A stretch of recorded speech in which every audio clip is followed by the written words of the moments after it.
Welcome to dream drive. ഇന്ന് നമ്മൾ test ചെയ്യാൻ പോകുന്നത് ഒരു ഡേർട്ട് റേസിംഗ് കാറ്റഗറിയിൽ വരുന്ന ഒരു ഇമ്പോർട്ടഡ് ബൈക്കാണ്.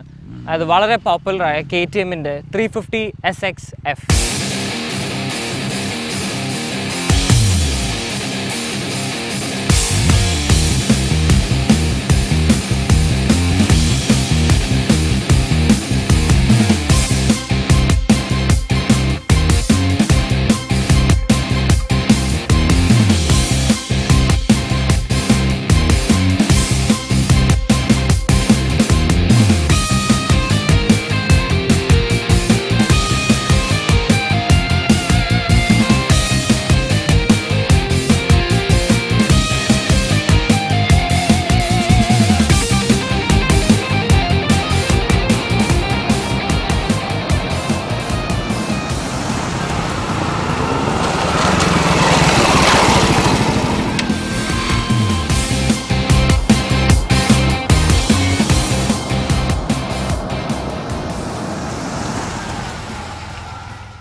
ഇതാണ് KTMൻ്റെ 350 SX-F.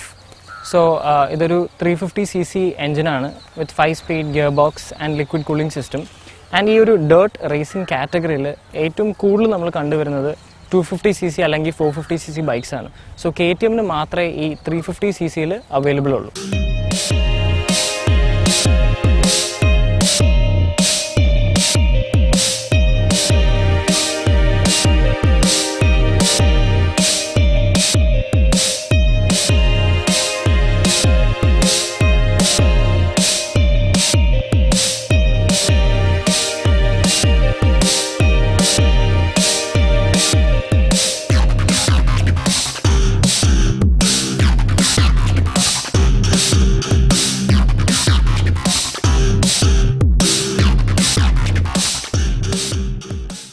ഇതിൻ്റെ സീറ്റ് വരുന്നത് ഒരു 37.8 ഇഞ്ചസ് ഹൈറ്റിലാണ്.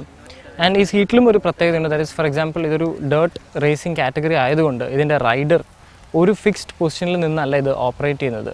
അത് ഫ്രണ്ടിലേക്കും ബാക്കിലേക്കും അഡ്ജസ്റ്റ് ചെയ്തുകൊണ്ടിരിക്കും വെൻ ഹീസ് മൂവിങ്.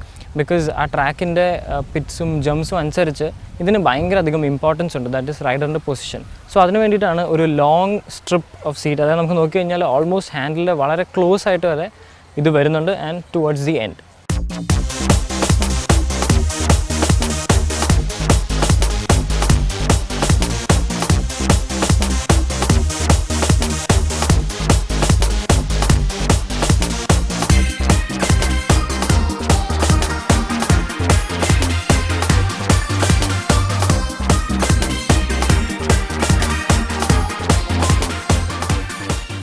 ഇതിൻ്റെ ഗ്രൗണ്ട് ക്ലിയറൻസ് വരുന്നത് അബൌട്ട് 14.6 ഇഞ്ചസ് ആണ്. അത് അഗൈൻ ഈ പറഞ്ഞ ഒരു ഡേർട്ട് റേസിംഗ് കാറ്റഗറിയിൽ ആ ഗ്രൗണ്ട് ക്ലിയറൻസ് വളരെയധികം ഇമ്പോർട്ടൻ്റ് ആണ്. ബിക്കോസ് ജംപ്സ് കഴിഞ്ഞ് ലാൻഡിങ് ഉണ്ടാവും, പിന്നെ അതുപോലെ പിറ്റ്സ് ഉണ്ടാവും. സോ ആ ഒരു സേഫ്റ്റി പോയിന്റ് ഓഫ് വ്യൂവിൽ ഇറ്റ്സ് വെരി ഇമ്പോർട്ടൻറ്റ്. ആൻഡ് ഇതിൻ്റെ വേറൊരു കാര്യം, നമുക്ക് ഈ പെഡൽസിൽ ശ്രദ്ധിക്കുവാണെങ്കിലും അഗൈൻ ഡേർട്ട് ആയതുകൊണ്ട് ഇവിടെ ഡേർട്ട് സെറ്റ് ആവാതിരിക്കാൻ വേണ്ടിയിട്ടുള്ള രീതിയിലാണ് ഇത് ഡിസൈൻ ചെയ്തിരിക്കുന്നത്. ഭയങ്കര ഷാർപ്പ് പോയിൻറ്റഡ് രീതിയിൽ, സോ ദാറ്റ് ചെളി അധികം ഇവിടെ സ്റ്റേ ചെയ്യാതിരിക്കാൻ വേണ്ടിയിട്ട്. ആൻഡ് ഇതിൻ്റെ സൈലൻസറിനെ കുറിച്ച് പറയുകയാണെങ്കിൽ അത് ഒരു അലുമിനിയം മെറ്റീരിയലാണ് ചെയ്തിരിക്കുന്നത്. സിമിലർലി ഹാൻഡിൽ ബാറും അലുമിനിയം മെറ്റീരിയലാണ് ചെയ്തിരിക്കുന്നത്. ആൻഡ് ഇതിൽ സെൻറ്ററിൽ you can see the monoshock. So അത് അഗൈൻ ഞാൻ നേരത്തെ പറഞ്ഞു, സീറ്റിൻ്റെ ഹൈറ്റ് ഭയങ്കര അധികം ആണെങ്കിൽ പോലും തന്നെ നമ്മളത് ഇരുന്ന് കഴിയുമ്പോൾ അത് ജസ്റ്റ് ഒന്ന് ലോവേർഡ് ആവും because of the suspension. And again ഈ പറഞ്ഞ ജംപ്സിലും അല്ലാത്ത ടെറൈനിൽ ഓടിക്കുന്ന സമയത്ത് ദിസ് ഈസ് റിയലി ഹെൽപ്ഫുൾ.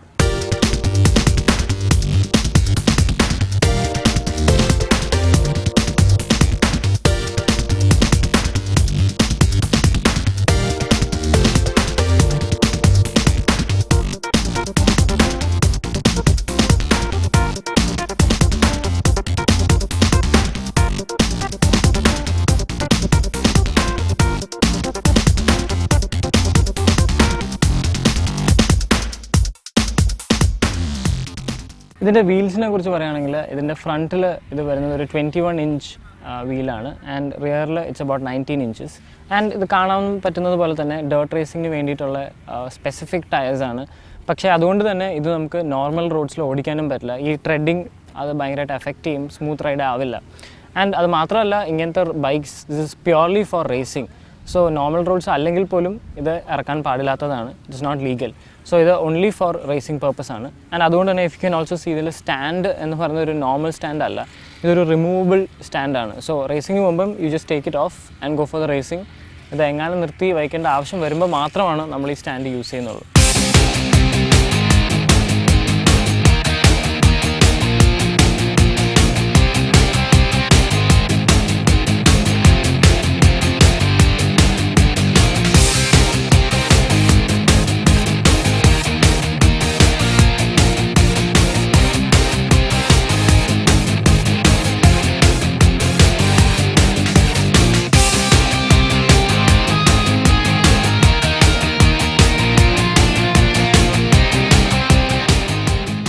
ഇതിൻ്റെ ഫ്രണ്ടിൽ ഇൻവേർട്ടഡ് ഫോക്സ് ആണ് വരുന്നത്.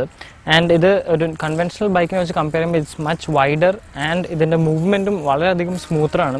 ഫോർ എക്സാമ്പിൾ ഇവർ ഇതിൻ്റെ ഒരു ആവറേജ് റേസിങ്ങിൻ്റെ ഭാഗമായിട്ടൊരു 20-25 ഫീറ്റ് ഹൈറ്റിൽ നിന്ന് വരെ ഇതിൻ്റെ ലാൻഡിങ് വരും. സോ അത് സപ്പോർട്ട് ചെയ്യാനുള്ള കപ്പാസിറ്റി ഉള്ള ഫോക്സ് ആണിത്. ആൻഡ് ഓൾസോ ഒരു റൈഡിങ് പോയിന്റ് ഓഫ് വ്യൂവിൽ when they land ideally back വീലായിരിക്കും ആദ്യം ടച്ച് ചെയ്യുക. ഇഫ് പോസിബിൾ രണ്ടും ഒരുമിച്ച് ഓൾമോസ്റ്റ് എത്താൻ പറ്റുവാണെങ്കിൽ that is the most perfect position അല്ലെങ്കിൽ മെത്തേഡ് ഓഫ് ലാൻഡിങ്. സോ അത് സപ്പോർട്ട് ചെയ്യാൻ പറ്റുന്ന രീതിയിലാണ് ഇത് ഡിസൈൻ ചെയ്തിരിക്കുന്നത്. ആൻഡ് ഇതിൻ്റെ ബ്രേക്കിങ്ങിനെ കുറിച്ച് പറയുകയാണെങ്കിലും both front and rear brake comes with disc brakes.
ഈ ഡേർട്ട് റേസിംഗിലേക്കുള്ള എൻട്രി അല്ലെങ്കിൽ ബിഗിനിങ് എങ്ങനെയായിരുന്നു? Beginning after my 10th class ആണ് ഞാൻ ഇതിലേക്ക് എൻട്രി ചെയ്യണേ. കാരണം എൻ്റെ ബ്രദർ ഓടിക്കേണ്ടായിരുന്ന ആളാണ്. പക്ഷേ ആക്സിഡൻറ്റ് പറ്റി ആൾ ഇന്ന് ക്വിറ്റ് ചെയ്തു. അപ്പോൾ ഞാൻ അതിൽ എൻട്രി ചെയ്തു. പിന്നെ ഫസ്റ്റ് റേസ് എവിടെ വെച്ചായിരുന്നു? ഫസ്റ്റ് റേസ് എൻ്റെ ചാവക്കാട് ഗുരുവായൂർ ഭാഗത്തായിരുന്നു ഫസ്റ്റ് റേസ്. പിന്നെ കോയമ്പത്തൂർ, കർണാടക, അങ്ങനെ. ഇപ്പോൾ എത്ര റേസസ് പാർട്ടിസിപ്പേറ്റ് ചെയ്തിട്ടുണ്ടായിരിക്കും? More than 150 race. ആൻഡ് ഈ റേസസ് ഒക്കെ നടക്കുന്ന ലൊക്കേഷൻ എവിടെയാണ്? All India. സോ ഈ ബൈക്കിനെ കുറിച്ച് പറയാം, അതായത് ഈ KTMന്റെ ഈ ബൈക്ക് ചൂസ് ചെയ്യാനുള്ള റീസൺ എന്തായിരുന്നു? KTM ഒരു 2 വർഷമൊക്കെ ആയിട്ടുള്ളൂ ഇന്ത്യയിലേക്ക് വന്നിട്ടുള്ളൂ. KTMനോട് ഓൾറെഡി ഒരു ക്രൈസ് ഉണ്ട്. എനിക്ക് ബെസ്റ്റ് പ്രൈസിലും KTM ആണ് കിട്ടിയത്. Then I choose. അപ്പോൾ അതിപ്പോൾ ഇന്ത്യയിൽ അവൈലബിൾ അല്ലല്ലോ? അല്ല. അപ്പോൾ ഇത് എങ്ങനെയാണ്? ഞാനൊരു ഷോറൂം ത്രൂ ആണ് ഇത് ഇന്ത്യയിലേക്ക് കൊടുക്കുന്നത്. ഈ എക്യുപ്മെന്റ്സ് അല്ലെങ്കിൽ വെയർ ചെയ്യുന്ന പ്രൊട്ടക്ഷന് വേണ്ടിയിട്ടുള്ള കാര്യങ്ങൾ ഇതൊക്കെ എന്തുമാത്രം ഉണ്ട്, അതിൻ്റെ ഒരു ഡീറ്റെയിൽസ് പറയാമോ? അതൊക്കെ നമുക്ക് ഫസ്റ്റ് നമുക്ക് സേഫ്റ്റിയാണ്. കാരണം ഡേർട്ടാണ്, നമ്മൾ ജെംസും കാര്യങ്ങളൊക്കെയാണ്. അപ്പോൾ വീണ് കഴിഞ്ഞാൽ ഫുൾ സേഫ്റ്റിയാണ് നമ്മൾ ഫസ്റ്റ് പ്രിഫർ ചെയ്യേണ്ടത്. ആൻഡ് ഇത് പർച്ചേസ് ചെയ്യുന്നത് എവിടെ നിന്നാണ്? ഇന്ത്യയിൽ തന്നെയാണോ അതോ എവിടെ നിന്നാണ് ഇത് മേടിക്കുന്നത്? അത് ഇപ്പോൾ ഞാൻ പർച്ചേസ് ചെയ്യുന്നതെല്ലാം ദുബായിൽ നിന്നാണ്. ഈ ജേഴ്സി, പാഡ്സ് എല്ലാം സേഫ്റ്റി ആയിട്ടുള്ള എല്ലാ കാര്യങ്ങളും പർച്ചേസ് ദുബായിന്നാണ്. ഈ ഡേർട്ട് റേസിംഗിന് പോകുന്നതിന് മുമ്പ് അതിന് വേണ്ടിയ പ്രാക്ടീസ് ചെയ്യാനുള്ള സ്ഥലങ്ങൾ എവിടെയാണ്? ഇപ്പോൾ ഈ ബൈക്ക്, ഈ 4-in ബൈക്ക് പ്രാക്ടീസ് ചെയ്യാൻ ഇപ്പോൾ പൂനെയിലൊരു സ്ഥലമുണ്ട്, ദെൻ ബാംഗ്ലൂർ, ഈ 2 സ്ഥലത്ത് മാത്രമേ ഉള്ളൂ. അപ്പോൾ ഒരു റേസിന് മുമ്പ് നമുക്ക് എത്ര ടൈം വരെ കിട്ടും പ്രാക്ടീസ് ചെയ്യാനായിട്ട്? റേസിന് മുന്നേ നമുക്ക് ഒരു 3-4 ലാപ്സ് മാത്രമേ കിട്ടുള്ളൂ. അത്രേ ഉള്ളൂ. അപ്പോൾ അതല്ലാതെ നമുക്കൊരു പ്രോപ്പർ ട്രെയിനിങ് വേണമെങ്കിൽ നമുക്ക് എന്താ ചെയ്യാൻ പറ്റുക? അല്ലാതെ നമ്മൾ നമ്മുടെ പ്രൈവറ്റായുള്ള പ്രോപ്പർട്ടിയിൽ നമുക്ക് ഇൻഡിവിജ്വലായിട്ട് ഇടാം, നമ്മൾ ഇൻവെസ്റ്റ് ചെയ്ത് നമുക്ക് ട്രാക്ക് ഇടാം.